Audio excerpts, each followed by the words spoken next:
à tous et à toutes. C'est un plaisir pour moi de continuer cette série d'entrevues avec des gens qui sont sur le terrain en cette période de pandémie. Alors aujourd'hui, j'accueille l'abbé René Roy, aumônier à la Ville de Québec. René, est-ce que tu pourrais nous parler un peu, nous donner un clin d'œil de à quoi ressemble ton ministère à la Ville de Québec en ces temps de pandémie de la COVID-19? Il faut dire d'entrée de jeu que je suis aumônier à la Ville de Québec pour ma 26e année, quand même. Et c'est un ministère qui est aux périphéries, pour reprendre des expressions plus contemporaines, celle du pape François, entre autres. Alors, c'est un ministère vraiment avec les gens, sur le terrain. Le pape demande à ses prêtres, entre autres, d'être tellement près des brebis qu'on doit sentir la brebis. Alors donc, ça fait 26 ans que je suis avec les brebis. J'espère que les brebis, de leur côté, elles sentent le pasteur aussi. Alors, je pense que oui.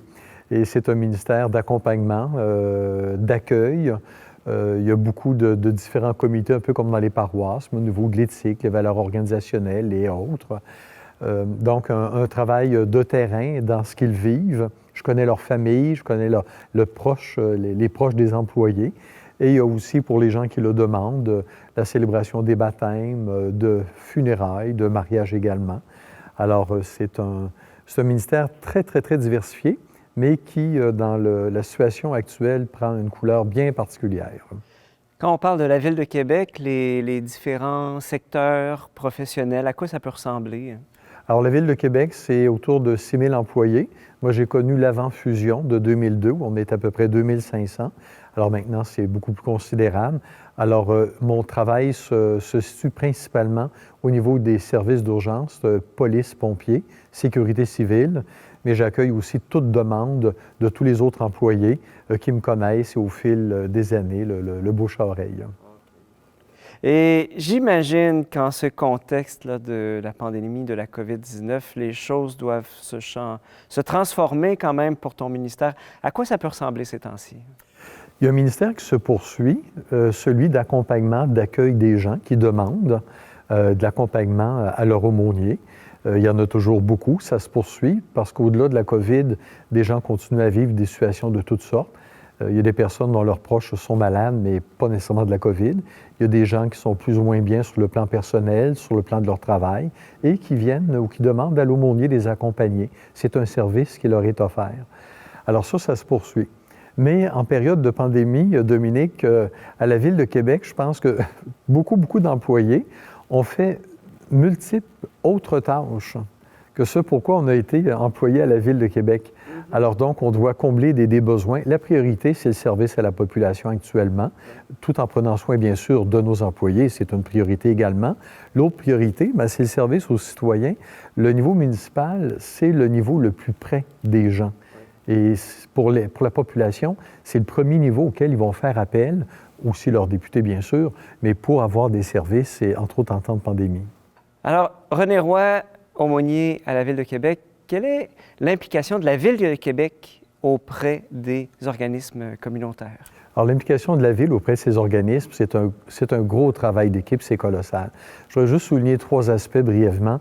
La Ville s'est engagée beaucoup à maintenir la distribution alimentaire dans la Ville de Québec. Je donne un exemple, la Bouchée Généreuse que beaucoup connaissent, avec Pierre Gravel, toute son équipe, n'avait pas la distanciation sociale nécessaire à l'intérieur des locaux pour faire la distribution qu'ils font à beaucoup de gens chaque semaine, assurer aussi la distanciation sociale pour les personnes qui font la file à l'extérieur, assurer la sécurité des gens également. Il y a des clientèles vulnérables, c'est pas toujours évident. Alors donc, avec des organisateurs communautaires, dont Marc de Coningue, collaboration avec la Ville Bouchée Généreuse, ils ont été resitués au centre de foire de la Ville de Québec. Mais ça a été toute une logistique à faire. Alors la Ville, nos équipes, on a été très, très impliqués, entre autres au niveau de la Bouchée Généreuse. Il y a Moisson Québec. Moisson Québec, c'est considérable. C'est eux qui alimentent toutes les banques alimentaires dans la Ville de Québec. Et eux, au début de la pandémie, ils ont perdu presque la majorité de leurs bénévoles. Les bénévoles en milieu communautaire, les gens ont 70 ans et plus. Alors, la Ville est très impliquée aussi pour maintenir les opérations à Moisson Québec, pour le transport des denrées, pour avoir de nouveaux entrepôts. Alors donc, on a des employés de la Ville d'affecter sur le terrain pour maintenir vraiment cette distribution, assurer la pérennité. On a aidé à relocaliser des organismes communautaires dans des écoles. Mais tout ça dans un contexte d'effet domino. Dès qu'on bouge quelque chose, ça bouge ailleurs. Alors, on a relocalisé des gens, des organismes dans des écoles, mais quand les écoles vont réouvrir, il faudra redéplacer les organismes. Alors, à chaque fois qu'on bouge quelque chose, ça va être à rebouger après. Et ton implication dans ces dossiers-là, j'imagine qu'elle est directe? Elle est directe. Alors, c'est dans des rencontres, c'est dans des vidéoconférences avec d'autres employés. Malheureusement, je ne peux pas y déployer sur le terrain comme tel en raison de rhume-grippe que j'ai eu depuis quelques mois. Je vais très bien, ça va bien, mais quand même, donc, on a jugé que ce n'était pas prudent que je sois déployé sur le terrain. Un autre aspect, c'est aussi le service aux personnes itinérantes.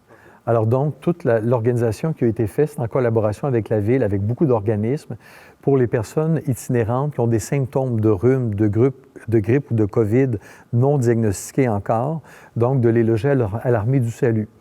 Alors, les personnes itinérantes, c'est complexe et on a mis beaucoup de ressources, beaucoup d'énergie. C'est encore à faire. Tout n'est pas réglé. La situation évolue constamment, alors c'est toujours à travailler. Alors ça, René, c'est ton implication à la Ville de Québec, mais tu as aussi une implication personnelle auprès d'un projet qui te tient à cœur. Tu veux nous en dire quelques mots?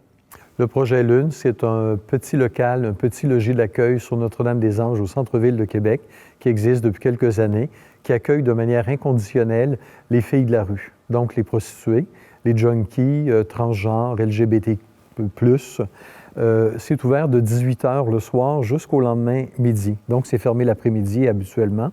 Et c'est un accueil pour offrir à ces personnes de la sécurité, un lieu sécuritaire où elles peuvent se réfugier et aussi trouver de l'hygiène. Et celles ou ceux qui veulent avoir de l'accompagnement peuvent en avoir également. Elles sont accueillies, ils sont accueillis dans le logis par des personnes, entre autres, qui ont déjà quitté la rue. Alors, c'est intéressant avec des intervenants également. C'est un organisme très humble. C'est une clientèle, comme je dirais, c'est pas de l'amour. Alors, la prostitution, les filles de rue, le centre-ville, c'est des gens très intoxiqués. Elles sont accueillies, peu importe le niveau d'intoxication également. La seule raison pour laquelle elles n'accueilleraient pas ou qu'une va être mise dehors, c'est la violence physique et ça arrive malheureusement à l'occasion. C'est un endroit où aussi les policiers vont porter des filles de la rue qui sont en difficulté ou qui sont vraiment en danger physiquement et qui ont besoin d'aller dans un refuge. Alors depuis un an, j'ai fait le choix, parce qu'il y avait des reportages sur elle à Radio-Canada, les policiers m'en parlaient. Je m'étais dit qu'un jour, je ferais des petits plats de mes mains, bénévolement moi-même, parce que des gens m'en avaient déjà fait autrefois quand j'avais eu un problème de dos. Et je m'étais dit que, tiens, je ferais un jour des petits plats. Alors, depuis un an, je cuisine pour 10-15 personnes, un soir par semaine. Ça a commencé par des sandwichs aux œufs. Maintenant, c'est pudding chômeur, c'est de la lasagne, c'est du macaroni. Alors, j'ai diversifié mes menus. Alors, je vais les porter au local sur Notre-Dame-des-Anges. Et depuis, bien, ça fait des petits, sans le vouloir, en parlant à des amis. J'ai une amie enseignante actuellement, le temps du confinement, elle leur fait à manger le mercredi. Il y a un couple d'amis que les gens de CDQ vont connaître, Claudine Pouliot, agente de pastorale au diocèse, son mari Louis, ont commencé à cuisiner aussi pour le projet Lune. Il y a des gens qui viennent me porter des conserves, il y a des gens qui me donnent des sous avec lesquels je leur achète du lait, du beurre de pinot, du Nutella. Donc, c'est vraiment un effort de guerre où on est plusieurs engagés finalement pour un organisme qui était beaucoup laissé un peu de côté, si on veut, en raison de ses particularités, qui ne sont pas nécessairement évidentes pour la plupart des gens. Mais c'est un organisme qui fait beaucoup de bien et qui recueille vraiment là, le soir, la nuit, là, des personnes très vulnérables. Alors, René, ce projet Lune, pour moi, m'émerveille énormément. Je ne suis certainement pas le seul. Il y a beaucoup de personnes autour de nous qui doivent se demander qu'est-ce que je peux faire pour vous aider? Est-ce que je peux faire de la popote? Est-ce que je peux vous aider? Alors, comment contacter le projet Lune? Comment l'aider? Alors, pour aider le projet Lune, c'est vraiment d'aller sur le site Internet Projet Lune, de faire un don en ligne, parce qu'elles sont organisées pour les recevoir. C'est important d'écrire L.U.N.E. libre, uni, nuancé, engagé. Si vous ne mettez pas les points, vous allez arriver sur des sites de la planète Lune. Alors, Projet Lune, alors elles reçoivent les dons en argent. Ça leur permet d'acheter du pain, du café, du lait et aussi de payer le petit logis. Parce qu'actuellement, ils ont décidé d'ouvrir le samedi et le dimanche après-midi, étant donné que d'autres lieux d'accueil qui sont maintenant fermés, les filles de la rue qui ont besoin de se réfugier n'ont plus d'endroit. Alors donc, c'est des sous additionnels. Merci pour les dons au Projet Lune via Internet. Mais là, j'extensionne, j'invite les gens à l'écoute à contacter aussi leur communauté chrétienne, leur paroisse. Il ne faut pas oublier les Saint-Vincent de Paul actuellement ou d'autres organismes paroissiaux qui s'appellent peut-être pas Saint-Vincent de Paul, mais qui ont les mêmes objectifs de distribution alimentaire de première nécessité. Contactez votre paroisse via téléphone, via les réseaux sociaux pour savoir si l'organisme est en fonction actuellement, savoir est-ce que vous pouvez faire des dons en argent ou encore, quand vous faites votre épicerie, allez leur porter un gros sac de denrées non périssables dans un vestibule quelque part, tout en respectant bien sûr, beaucoup, c'est important, la distanciation sociale, les 2 mètres minimum. Et, ou encore, si vous connaissez d'autres organismes dans votre secteur, contactez-les par téléphone pour savoir actuellement, est-ce qu'elles acceptent de la nourriture que vous pourriez apporter. Il y a des organismes qui prennent la nourriture directement de la population. La Maison Revive, entre autres. Alors, vous pouvez vous présenter, vous sonnez à la porte, ils vont prendre la nourriture. Mais vérifiez avant. Au moment de l'enregistrement, c'est comme ça peut évoluer d'ici quelques jours. On est dans une grosse période où tout bouge. Il y a d'autres organismes qui, eux, actuellement, n'acceptent pas la nourriture directement de la population. Ils préfèrent des sous puis aller acheter eux-mêmes la nourriture et la cuisiner. Bon, c'est des choix qu'ils font pour des raisons sanitaires et autres, mais l'important, c'est de contacter les organismes. Mais n'oubliez pas les organismes de votre paroisse. Oui, parce que le diocèse de Québec, on sait bien que c'est pas juste la ville de Québec, c'est Charlevoix, la Beauce, le Binière, etc. Alors, Oui, puis aussi, j'invite les gens à faire connaître sur les réseaux sociaux ce qu'ils font. Non pas pour se mettre en évidence, c'est pas le but à personne de se mettre en évidence, mais le but, c'est de susciter de l'engagement de d'autres personnes. C'est important aussi qu'on sache les uns les autres un peu en Église qu'est-ce qu'on fait, puis peut-être aussi donner un témoignage de notre engagement pour des gens qui ne sont pas de l'Église, mais qu'elles sachent aussi qu'il y a un engagement qui est fait et qui est considérable de la part des gens qui sont engagés en Église. En tout cas, pour moi, comment je reçois ça aujourd'hui, il y a une question de cohérence parce qu'on peut prier, on peut lire la parole de Dieu, mais si ça n'aboutit pas dans nos actes, à ce moment-là, quelque part, ça ne sert à rien. Ça montre-moi ta foi qui n'agit pas. Moi, c'est par mes actes que je te montrerai ma foi. Et pour moi, il y a une manière très concrète et très urgente aussi de vivre l'Évangile actuellement pour les personnes qui sont plus démunies. Là. Je crois que c'est un message qui est important. Et toi, René, quel est le message que tu aimerais, à la fin de cette entrevue, nous laisser à tous ceux qui nous écoutent en ce moment? Tout le monde, les gens aiment beaucoup le pape François qui revient sans cesse sur les pauvres, les personnes fragilisées, les personnes rejetées. Et cette page de l'Évangile, à chaque fois que c'est à moi que vous l'avez fait, à l'un de ses plus petits, c'est à moi que vous l'avez fait. Le pape François revient beaucoup sur les pauvres qui nous jugeront au jugement dernier. L'Évangile nous dit même que les prostituées vont nous précéder dans le royaume des cieux. C'est elles qui vont nous ouvrir la porte. Et le lundi saint, le pape a une image très forte dans son homélie du matin. Il a rappelé que malheureusement dans nos villes, les personnes itinérantes, les pauvres, les démunis, lui-même il rappelait la petite vieille qui quête, l'autre que son gobelet, ils font partie du décor de nos villes. Mais le pape rappelle que ces personnes, ce ne sont pas une décoration.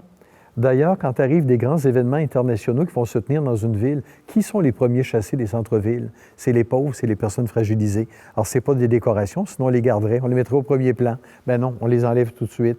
Alors donc, d'avoir une attention vraiment, de voir qu'est-ce que je peux faire pour poser un geste concret.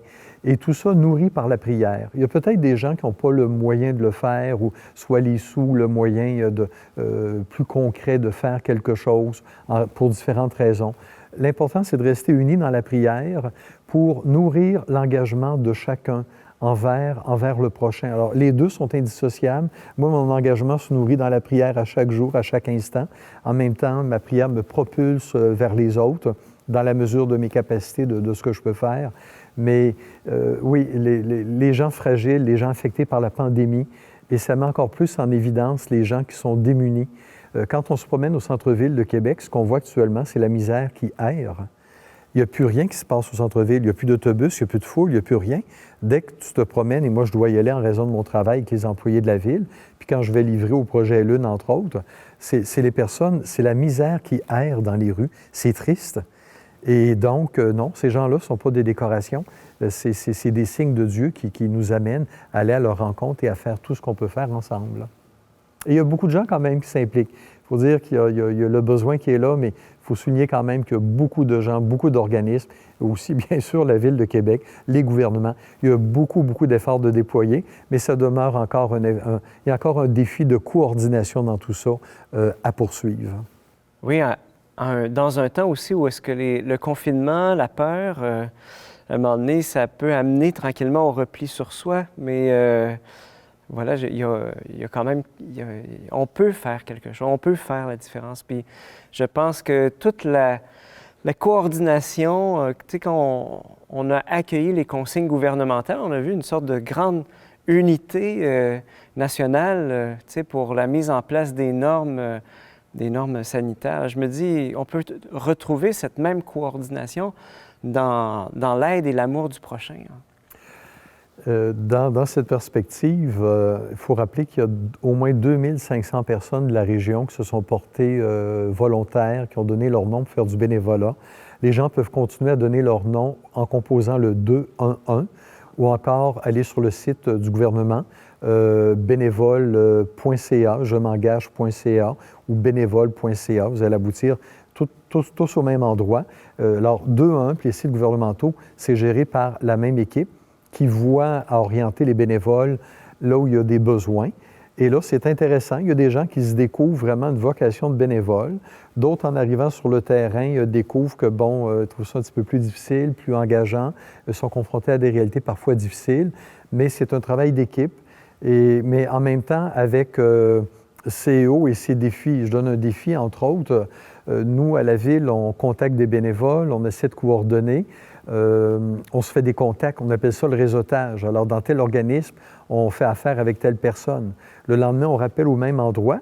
Bien, c'est plus le même bénévole. Le bénévole a décidé qu'il ne revenait pas, ou enfin que son père est malade, ou enfin quelqu'un est hospitalisé. Ou encore, le bénévole avait un numéro de cellulaire, puis a oublié de donner notre numéro à la personne qui prend la relève le lendemain. Alors, ça crée des situations, où on trouve toujours des solutions. Mais comme je disais, c'est un effet domino. C'est un défi immense, mais à chaque défi, on finit par trouver une petite lumière au bout du tunnel. Alors, René Roy, aumônier à la Ville de Québec, merci énormément pour cette entrevue. Je pense qu'au terme de cette entrevue, on ne manque pas de moyens pour mettre notre foi en action, vraiment concrètement en faveur du prochain. René Roy, merci de tout cœur pour cette entrevue. Merci Dominique et merci à l'engagement de tous et toutes et merci aussi pour le soutien fraternel dans la prière.